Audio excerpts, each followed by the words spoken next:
Hey what's up guys, this is me Lovchit Arora. स्वागत है आप सभी बच्चों का आज की इस क्लास में। तो आज की इस क्लास से एक नई कहानी स्टार्ट हो रही है जो कि है जी फाइल हैंडलिंग की। तीनों फाइल्स में से हम सबसे पहले गर्दन पकड़ने वाले हैं जी टेक्स्ट फाइल की।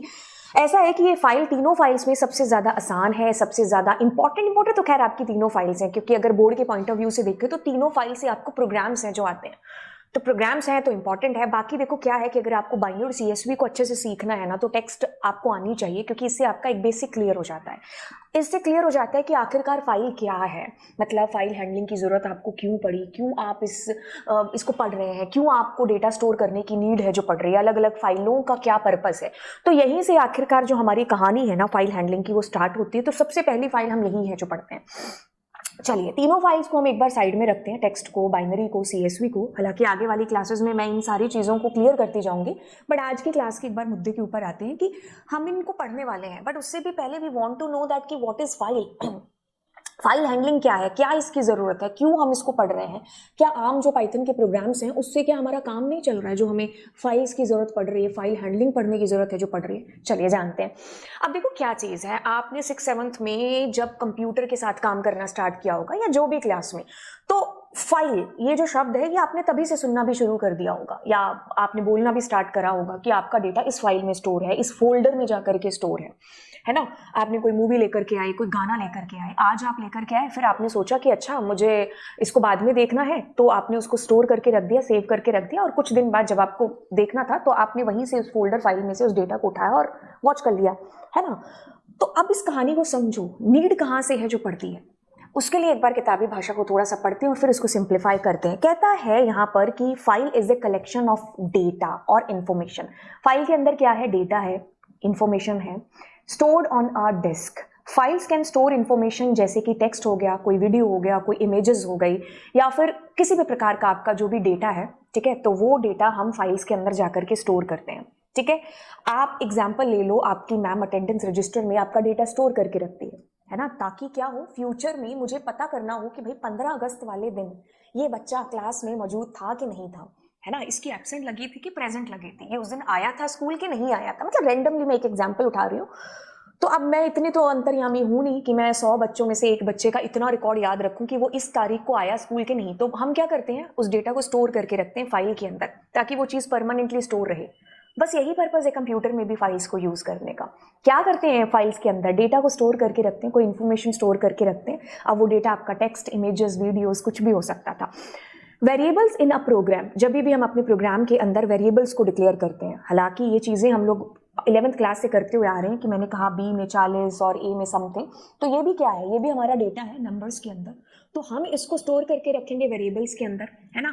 विच store data temporary in memory, file stores data permanently until deleted. देखो जब हम अपने प्रोग्राम्स को एग्जीक्यूट करते हैं ना, मैंने यूजर से वैल्यूज को मान लीजिए मांगा ए के अंदर, ये तो मैंने वैल्यूज दे दी, मान लो यूजर से मांगा, या ये भी वैल्यू की बात मैं कर लूँ, तो ये सारा का सारा डेटा जो हमारी टेम्परेरी मेमोरी है ना, रैम, उसके अंदर जाकर के एग्जीक्यूट होता है, परमानेंटली स्टोर नहीं होता। अगर मुझे इस डेटा को परमानेंटली स्टोर करना है then I need what, file.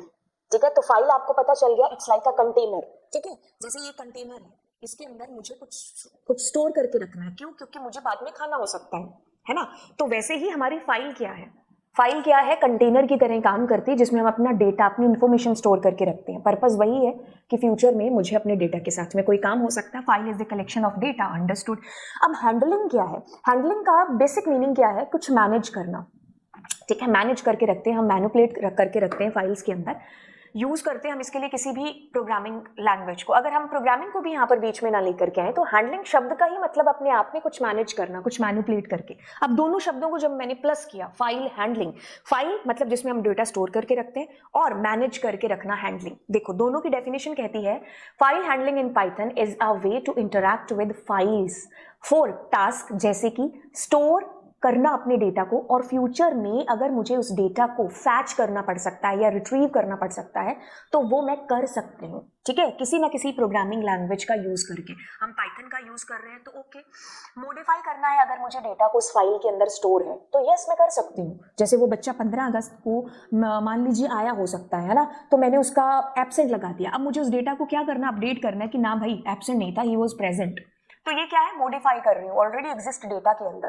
ठीक है, मान लीजिए आपने अपना आधार कार्ड बनवाया, ठीक है, उसमें आपने अपना एड्रेस एक दे दिया, अब आपका एड्रेस चेंज हो गया, अब आपको क्या करना, नया आधार कार्ड बनवाना ना, आप क्या करोगे, पुराने डेटा को मॉडिफाई करोगे।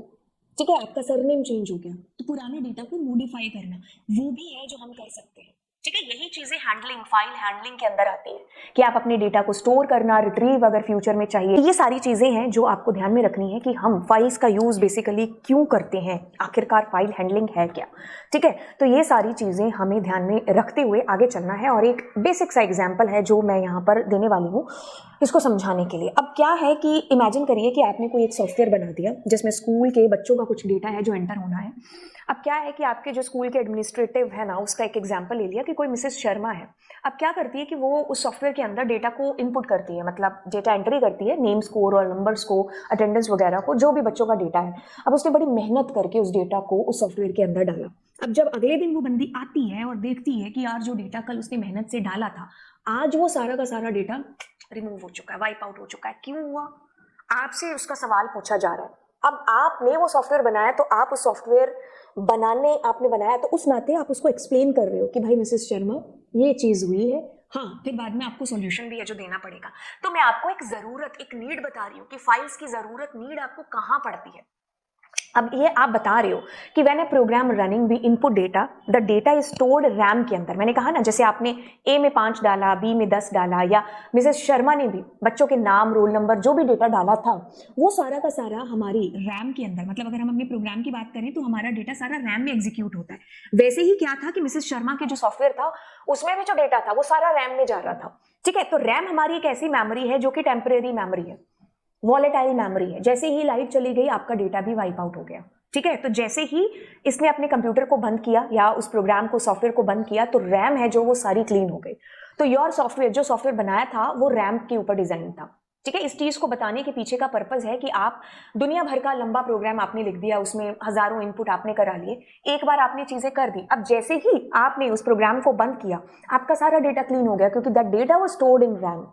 बट हर बार हमें ऐसा तो नहीं, हम बड़े सॉफ्टवेयर पर काम कैसे करेंगे, क्योंकि हमें उस डेटा को फ्यूचर पर्पस के लिए चाहिए होगा, क्योंकि इसलिए तो हम सॉफ्टवेयर बनाते हैं ना, है ना। कब तक हम उसको याद रखेंगे? चलो मान लो हमने आज याद रख लिया, कल रोज रोज हमारे पास यही काम रह गया, नहीं ना। चलिए, अब क्या है, हमें अगर डेटा को फ्यूचर में यूज करना है तो हमारे पास सॉल्यूशन क्या है इसका।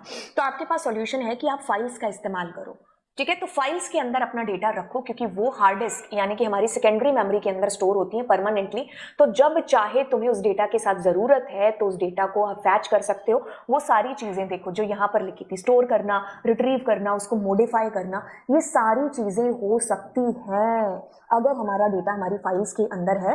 Files are stored on computer secondary memory, unlike RAM secondary memory keeps the data even when the program is closed. आप अगर कंप्यूटर को शट डाउन भी कर दोगे तो भी आपका डेटा रहेगा। जैसे ये पीपीटी है, इसको मैंने बनाया पता नहीं कब था, अब मेरे को आज इसको जरूरत पड़ रही है ना इस पीपीटी से आपको पढ़ाने की, तो ये कहां पर स्टोर थी, ये वाली, ये हार्ड डिस्क के अंदर स्टोर थी ये फाइल। ठीक है, तो हम अपने डेटा को फाइल्स में इसीलिए स्टोर करके रखते हैं, फाइल्स की जरूरत इसीलिए है जो हमारे पास आती है, ताकि हम अपने डेटा को फ्यूचर में जब चाहें तब यूज कर पाएं, कोई चेंज कर पाएं, फैच कर पाएं अपनी फाइल्स के अंदर डेटा। तो एडवांटेज क्या हो गए, data is stored permanently, superb, already existing data can be use, can be change, yes, large amount of data process हो सकता है इजिली, यस। तो ये सारे फायदे थे आपके पास फाइल्स के, ये इंट्रोडक्शन था आपकी फाइल का। कैसा लगा, क्या चीजें आपको समझ में आई, नीचे कमेंट सेक्शन में बताइएगा। अगली क्लास में हम टेक्स्ट फाइल, सीएसवी और बाइनरी फाइल का एक ओवरव्यू है जो जानने वाले हैं। तो चलिए फिर मिलते हैं आपको अगली कक्षा में। Bye bye.